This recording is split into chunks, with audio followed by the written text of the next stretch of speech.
Good morning, good morning. Today we're answering a question that I sadly hear a lot. How do you know when your partner has their foot out the door or when you're about to lose them?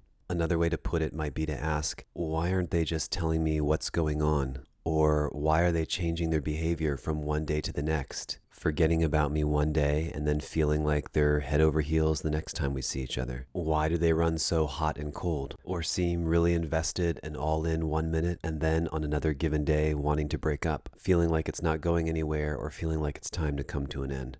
This is a painful subject.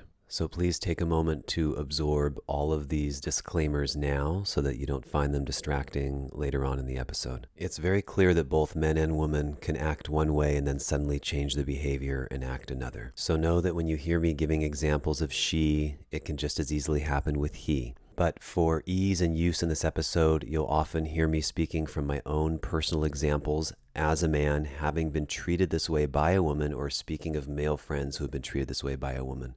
We are fully acknowledging that it's a two-way street and can go both ways, and now we can move forward. I know this one's going to hit home. I can't begin to tell you how often I see friends and others who are in relationship being treated poorly by their partner, but no one would ever be able to put their finger on it because the person isn't doing something wrong per se, or being cruel or evil or mean, but they're withdrawn or indifferent, or they've pulled back, or they're halfway in it and halfway not.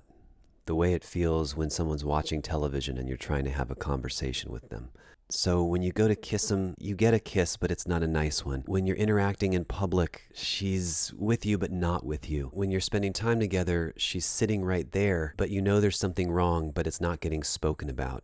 When you're out to dinner, maybe her eyes are wandering, or she's really off in her head, even though she's being friendly to you or amiable. One final example is when you're spending time together, things seem good, but when she's gone, you just don't hear from her. You don't know where she is or what she's doing, and your usual contact with each other has dwindled. One of the ways you can recognize this, and it's also one of the more painful experiences to go through, is when you've established a pattern, a way of being and a behavior to interact with each other, the way you lovingly communicate. Baby, sweetie, honey, pumpkin, babe, lover. When you're going along just fine, and then one day, it all comes to a screeching halt, or becomes intermittent. Or one day you get some of that, and another day, nothing at all. The texts stop coming in, the calls stop coming in. It's almost as if, and we're not even going to allow this as a possibility, but it feels as though the woman forgets what she just did with you, that you just made her come 10 times, that you made her breakfast, that you spent a beautiful afternoon at a park or a concert or going on a walk or at the beach. You see, to me, it's a bit of a sacred contract when you start interacting with someone that you care about and sharing intimacy with them, insofar as you both have an unspoken agreement to continue to share yourself. So even if it's silly emoji, even if you are in the habit of sending kisses or flowers or hearts to each other, and that happens on a regular basis, and one person suddenly pulls back, you create unknowingly a vacuum that sucks the other person toward you, even though you're pulling back. And this is a horrible, horrible way to treat someone, because it almost creates a bit of an addiction. This also plays out when your partner decides they're going to give you the silent treatment, or to totally shut themselves down emotionally and not let you know what's going on with them. If you've listened, you know I'm all about communication, figuring out different sides and what's going on for people, but this is something where I stand very firmly on. It is absolutely unacceptable to completely shut yourself down to your partner, go radio silent, not tell them what's wrong, and hold their emotions hostage while you relish them suffering and writhing, wondering what they did, what's going on, and what happened. It's absolutely unacceptable because you know they're asking you, what's wrong? What did I do? And they're turning into a less attractive person to you because day in and day out, you guys aren't communicating the same anymore. And now they're sounding sad and confused and upset and don't even know how to act anymore because of how you're treating them. And it's always going to happen this way because you've damaged the relationship by shutting down like that, even if you feel that they've damaged it by something they've done to you. But they can't know what it is until you communicate it. There's no doubt it's a game. It's a game that has secondary gain in mind for the person who's shutting down, and that's that you get to watch your partner suffer and irrationally and inappropriately feel that they care about you because they are hurting as well and don't understand what's going on. There's one simple way to deal with this. You tell them what the hell is going on with you. No matter how silly, how trite, how irrelevant, how many times it's happened, you say, look, this is what happened. Here's what I experienced. When you said this, it made me feel that. When you did this, it made me feel that. And then it's out there. Easy as pie. Why on this beautiful planet it's easier for some people to shut down, close off, and ignore their partner for 1, 2, 3, 4, 10 days while they're making them suffer because they can't seem to express what happened and what's hurting them is completely beyond me. I'll give you a very simple example of this that's easy to understand. I was once in daily sexual intimate communication with a woman, talking all the time about how much we enjoyed each other, sending each other sexy and friendly texts, calling, having real conversations on the phone, seeing each other in person, everything. Well, as you might expect, one day everything just stopped and ceased. And just so funny how that feeling creeps over you right away. It took me all of 2 text messages to discover when I wasn't hearing a response back or by the response I got that something was off and wrong. I'd like to believe that we shouldn't have to ask what's wrong and are you okay before someone that we care about just lets us know what's wrong and if they're okay. Almost 100% of the time in my personal experience, when a woman has finally told me what's wrong, I had absolutely no clue. And I think of myself as a pretty intuitive, open, and receptive guy. I couldn't have even fathomed that it was an issue, didn't know I did it or said it or it felt that way or it registered that way. And of course it was unintentional. And all the person wants is to be heard and understood and validated and know that you didn't mean it. The sooner you can tell us, the better. So back to my story, I knew right away. I was very careful to send a message saying, hey, hope you're doing all right. How's your trip going? Of course, no response. So then those questions come out. Are you doing okay? What's going on over there? And even that begins to start that vacuum of forced neediness. In any case, you're not going to believe the result. She said she was trying to take a break from me because she felt too attached and like she liked me too much. And on top of that, I followed one of her friend's Instagram accounts, and she thought that I was somehow going to be in touch with or was in touch with her. I wasn't. And this perturbed her. How could I have possibly guessed in a million years that these were the things that were bothering her? I knew there wasn't something specific or bad that happened because of how we were interacting before. And so this communication is essential. We're talking about how both men and women do this, but especially with so many of the men who I've spoken to and the way men act around women, there's a feeling of being in. When we like you, we like you. There's not much more that you have to worry about. I do notice a lot of consistency with men. Once we're in, we're in. We don't like you, then not like you, then we're confused, then we're not sure, then we don't know where it's going, then we're not sure if the relationship is working or not, or if you're going to be the one we're going to marry, or if you're really, it's just, we like you. And even if we like someone else, it doesn't mean that we stop liking you. So I want to call out this behavior right away, this pulling back and withdrawing with no communication and giving no understanding whatsoever about what's alive and happening for you, because it's excruciatingly painful to do this to someone. And it's usually masked by your own insecurity, your own fear, your own pain and suffering about what you feel like was inflicted onto you. Really, a lot of this comes down to what to do when someone pulls back or withdraws. I'll tell you right away, this is very toxic behavior and a simple total lack of communication. Somewhere along the line, someone is feeling some thought or emotion that makes her feel like she ought to or should or needs to pull back from you, but it doesn't get expressed. You don't know what it is, and you have no idea that it's even happening. And you know, the worst part of it is sometimes it's not even because you did something wrong. It's because in her own mind, you're not a match, or she's not sure if it's going anywhere, or she doesn't want to get too attached because she thinks that you're dangerous for her. And by dangerous, it just means someone who's not going to continue to either be there or provide for her or be the father of her children or be in a long-term relationship. This is an episode where when I give reasons for why people do things, some of it feels like truth and some of it feels like speculation. So it would actually be great to get women on the show who want to explain behavior like this from their perspective. The important thing for everyone to know here is that it's not okay to pull back in ways that are so obvious and glaring, but you think you're being subtle about it. It's not okay to just suddenly be colder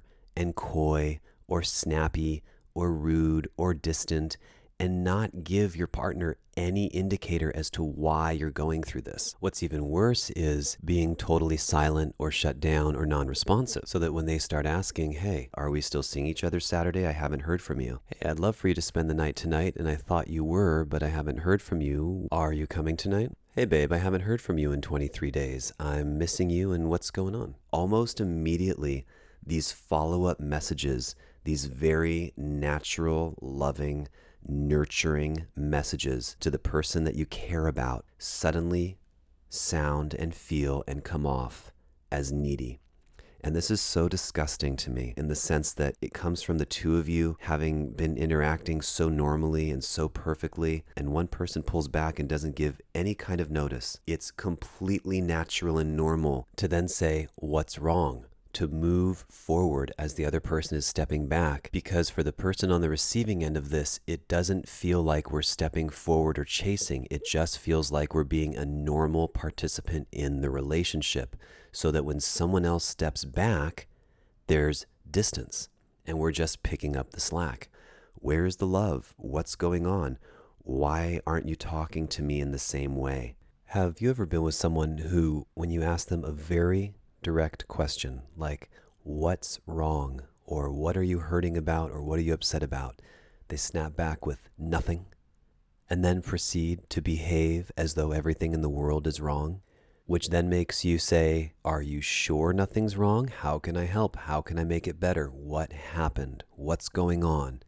Nothing. For me personally, a couple episodes like that is enough to end the relationship, and not as the person who is harboring the resentment and anger and who doesn't want to tell their partner what's wrong, but as the person who's on the receiving end, because that is never going to end well for anyone. Yes, men and women both play this game, but it's especially dangerous when a woman plays it with a man, because it forces the man into a role of neediness, which is doubly unattractive to a woman, because what person loves needy behavior, frankly, from anybody, but especially with male-female dynamics. And the whole thing is, and the really big point I want to address here is, we're not even needy. We're not being needy as men. We're not trying to be needy. We're simply wondering what the heck happened. But by virtue of you pulling back and not communicating, not saying your shift in emotion or what you're really going through or sharing your ups and downs, we're left to pick up the pieces. And consequently, you're digging your own grave to the end of the relationship.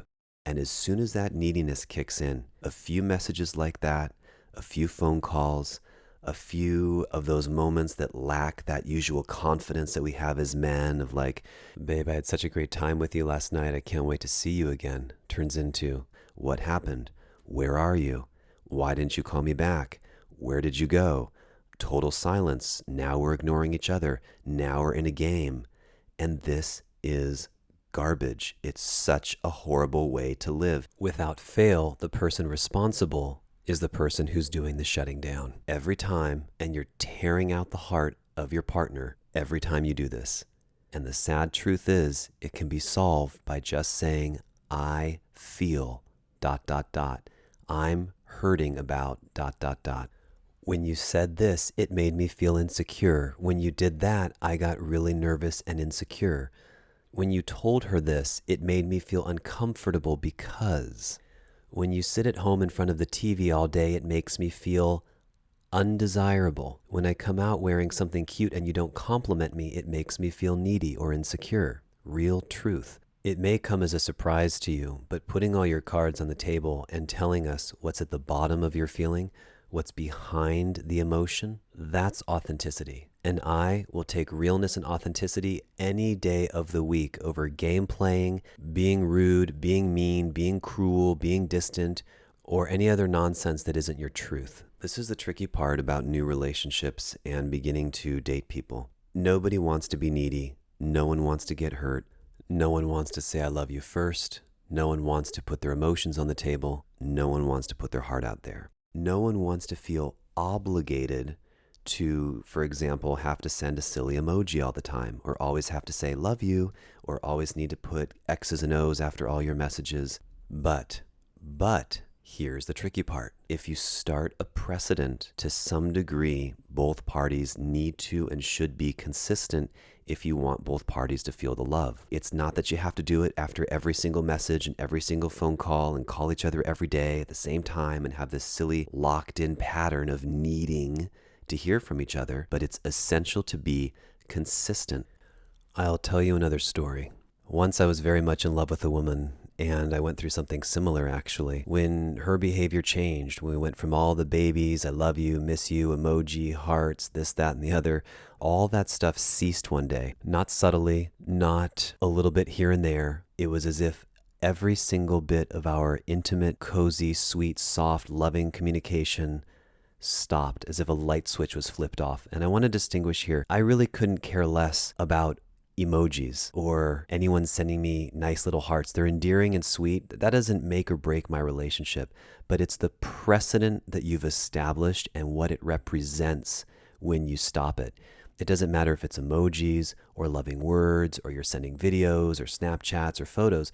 When you create a pattern with someone that's established for months or years and you cease that, it creates a total uproar in your relationship. So when that switch flipped, I felt it instantly. I knew it in the moment that it happened. And it's not about making anyone right or wrong here or saying I did something wrong in the relationship or she did or someone else did. It's about the behavior and the way it's handled when something does come up. So when I sensed this shift, instead of some simple communication, just the behavior changed, I felt it and my stomach dropped because I knew what the risk was if this continued. I let it fester for less than 24 hours. Actually, I think it was about a half a day. And I called her out on it immediately. I said, listen, I understand and I'm supportive of this issue. No matter what, I'm there for you. But this cannot happen. No matter how painful this might be, no matter what you're feeling, if you shut this off, if you shut our intimate communication off, you cannot just come back to it in a few weeks or a month or 2 or 3, like nothing happened, and start all the loving communication and not think that you're going to damage our relationship. We either need to be consistent and loving and friendly together, or you're going to see right before your eyes that our relationship disintegrates because of this lack of communication. This is, believe it or not, one of the cornerstones for our intimacy. She heard it, she understood it, she knew it, but with how big and confusing the issue was, she couldn't bring herself to be the person I once knew. We went from being inseparable, unstoppable, lighting up a room when we walked in together, being so close, to absolutely nothing. Sure, we're in touch and we can talk on the phone and be friendly and cordial, but that incredible connection, that sacred contract, that bond that we had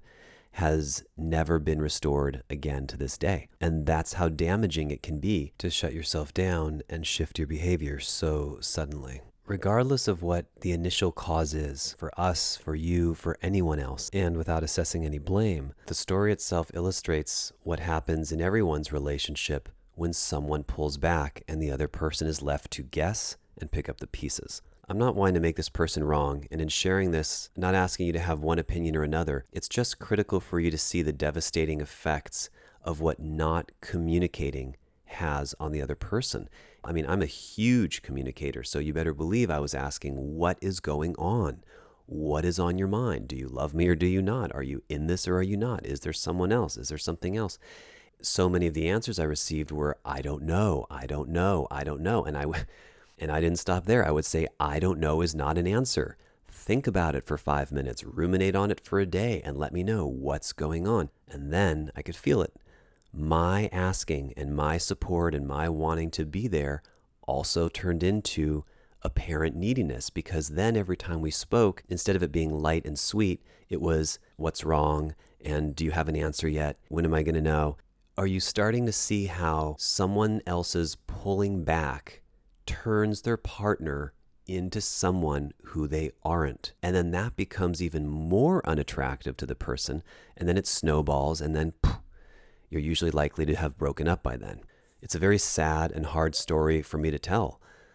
Yes, we're on good terms now. Yes, we can talk to each other and FaceTime and be friendly and laugh. And I think if you asked her if she loves me, she'd say yes. And if you asked me if I love her, I would say yes. But did there need to be that much suffering? I just think so much could have been cleared up through communication from all parties. Let me break it down a little differently. If you know someone who you love and care about very much, a husband, a wife, a son, a daughter, a boyfriend, and their behavior went from being extremely consistent to totally unavailable, silent, tuned out, not answering their phone, not responding to messages, you would notice not only does this cause quite an alarm in your own nervous system, this is a huge, huge red flag that she or he might be on their way out. So I want to walk you through the steps of how this type of behavior plays itself out so you can be aware of it. If you love someone, you care about them, and things seem like they're going great, and then all of a sudden the typical behavior shifts or stops, and there's no real explanation, and you can't seem to communicate about it, and when you ask how she's doing, everything seems totally fine, that specifically is the red flag I'm advising you to look out for. So there's a very specific formula that happens here. The person doing the withdrawing behaves in such a way, they're so masterful at it, that it makes the other person feel like they've done something wrong. So it plays out like this. First, you'd say, "What's wrong?" Usually this isn't met with much of a response. Then you can't quite put your finger on it, but suddenly you're asking your partner out in weird ways because you know they're not being themselves and something is not right and they're not telling you about it. In other words, instead of just saying, "See you Friday," or "Can't wait to see you," it's like, "Are we seeing each other this weekend? Is everything all right? Did something happen? Do you want to see me?" There's something that makes you want to ask it in a different way because she or he seems like they're not all on board. So at a certain point of trying to be your same loving self, it's not being met with the same response. So most people start to feel like they're the problem, like you've done something wrong to create this. To me, sometimes this is even how codependence starts, by you taking on the responsibility of other people's poor behavior. You make yourself the problem, and then you start trying to prove yourself to show your partner that you really are doing everything you can, and sometimes that's not even the issue.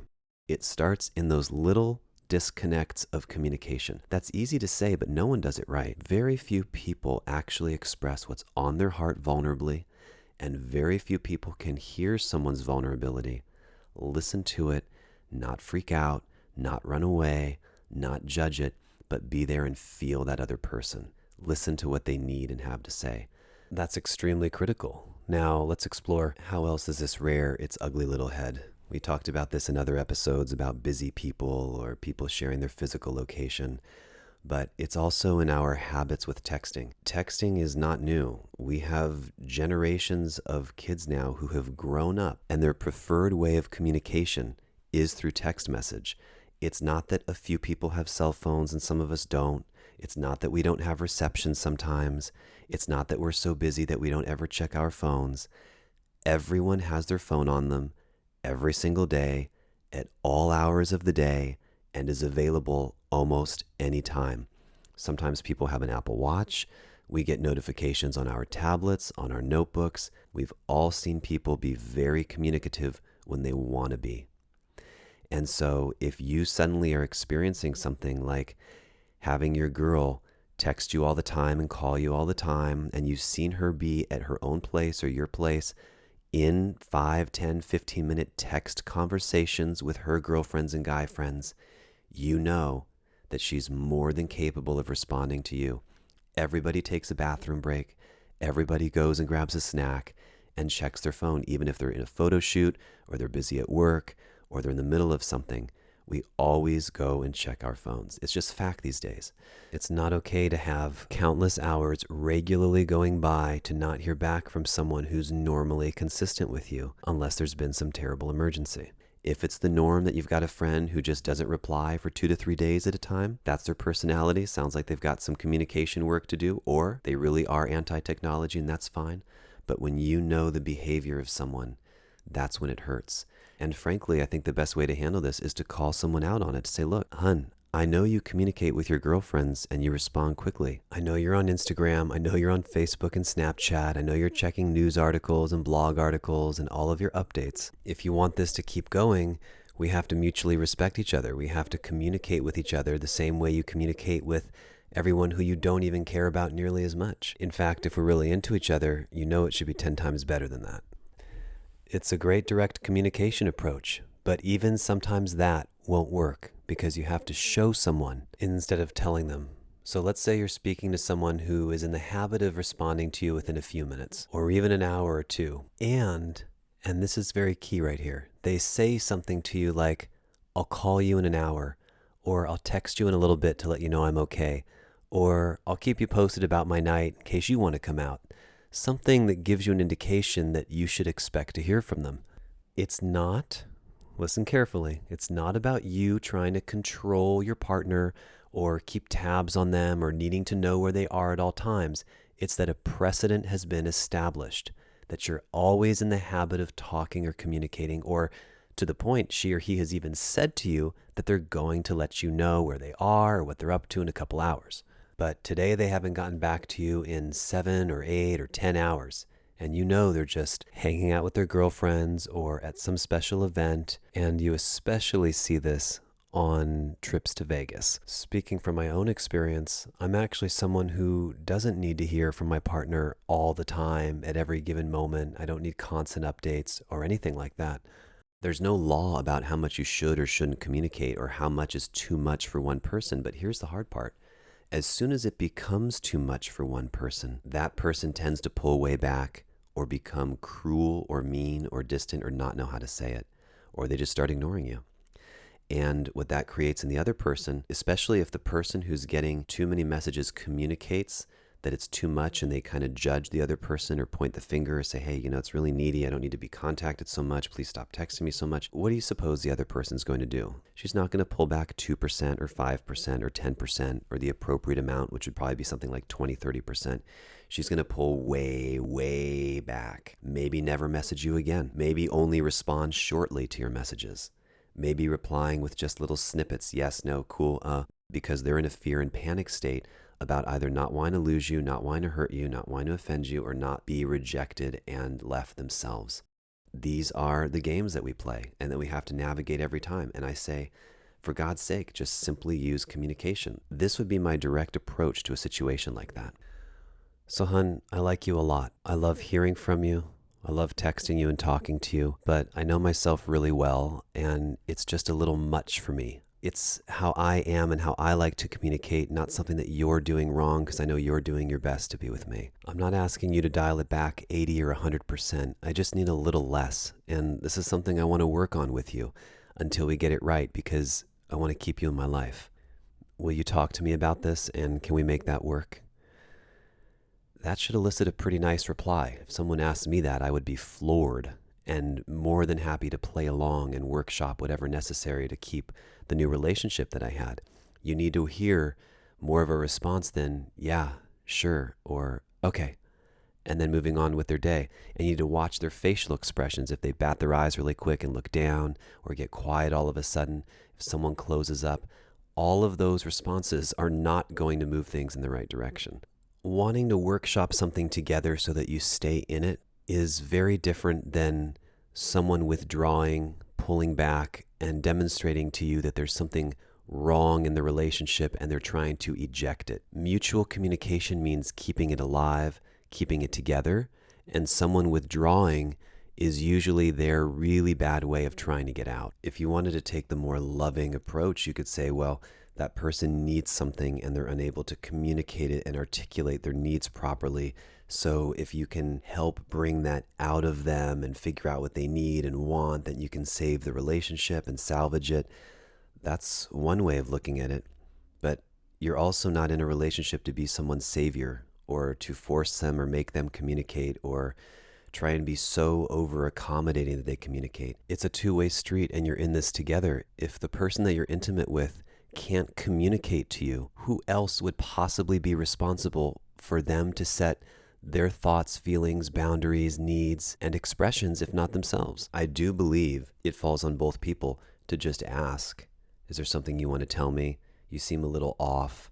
This distant behavior doesn't work for me. Do you want to let me know what's going on? But I also find that a lot of people don't respond well to words. affrontation and anything that has to do with a real open communication. They'd rather just show it to you in a painful way that makes you suffer. And this is true. If you've got the guts, you can experiment with it yourself. If you're in a rocky situation, you can flat out ask, tell me exactly what's going on for you. Do you not want to be with me anymore? And watch the other person writhe and suffer and squirm at their inability to say, yeah, I don't want to be with you, or no, that's not it, but here's what it is. People just love the idea of get the hint. Getting the hint is a really, really poor way of communicating and expectation to put onto others, because a hint is only a suggestion. And someone can only understand a suggestion if they're in on your way of thinking, your way of being, and your way of acting. And we've been raised so differently and so uniquely in all of our upbringings that nobody has consensus on what the right way is to do anything. So why on earth would you expect anyone to get your hint instead of just saying, here's what my truth is? I don't mean to sound so morbid, but I find that year after year after year of so many different experiences and talking to different men and women, this is how people do it. They use excuses like, I don't want to hurt the person, or I don't know how to say it, or I don't know what I'm feeling or going through, or it's me, not you. And they do this little behavior of pulling back and being distant. I'm not one for games, but the way to respond with distance, sadly, sometimes is the same thing. If you move forward while someone else is pulling back, you immediately become needy. You're not needy, but that behavior becomes needy. They're moving back and you're stepping forward. They move back, you step forward. They move back, you step forward. Now what are you doing? You're chasing. These unconscious games get set up, and then you find yourself in that pattern. And when you're chasing, even if you're not intending on being needy, your questions, the way you articulate them, the way you're following up, the way you're trying to figure out what's going on with her or him, the way you're trying to just want to figure out what's happening this Friday, just want to figure out if we're seeing each other, all of that becomes needy. And it's not that you are that way, but it's because someone treats you poorly like that. This really comes down to people being terrified of being hurt. Everyone is so scared of getting hurt, so no one wants to put their cards on the table. No one wants to play because of this fear, and then no one wins. What is my most authentic, truly heart-centered, but from a grounded place, advice for people who are in this situation? You need to risk losing the entire relationship. You need to be in a place or a mental mindset where you're prepared to lose and not be thrilled about it, not celebrate it, not be sad or hurt, but not being afraid to say things, but more to the point, do things and demonstrate your behavior in a way that communicates, look, if you're not going to respect me, my time, and who I am, and we're not going to share mutual love and affection for one another, I'm out. I'm done. I'm gone. And when someone feels that, not when you tease it, not when you're passive aggressive, not when you warn about it, not when you threaten to do it, but when you really demonstrate with your behavior, if this keeps up, it's done. That's when change happens. You may go through relationship after relationship or quick interaction or sex date after sex date or whatever it is until you find someone who's willing to be accountable with their time, accountable with their words, accountable with their actions. And that's when you know that person, at least in that regard, is a keeper and a winner. We all deserve to have our time valued and respected, and we deserve communication, especially if we're giving that to someone else. And that is a good place to wrap up episode 1 of this podcast. But before we do, let's really take some action here. Before moving on to the next podcast or the next segment of your life or the next activity that you need to do, is there someone in your life who needs to hear something from you? Can you clean something up in your life right now with a real phone call and some real communication? Can you get clarity on where you stand in your relationship?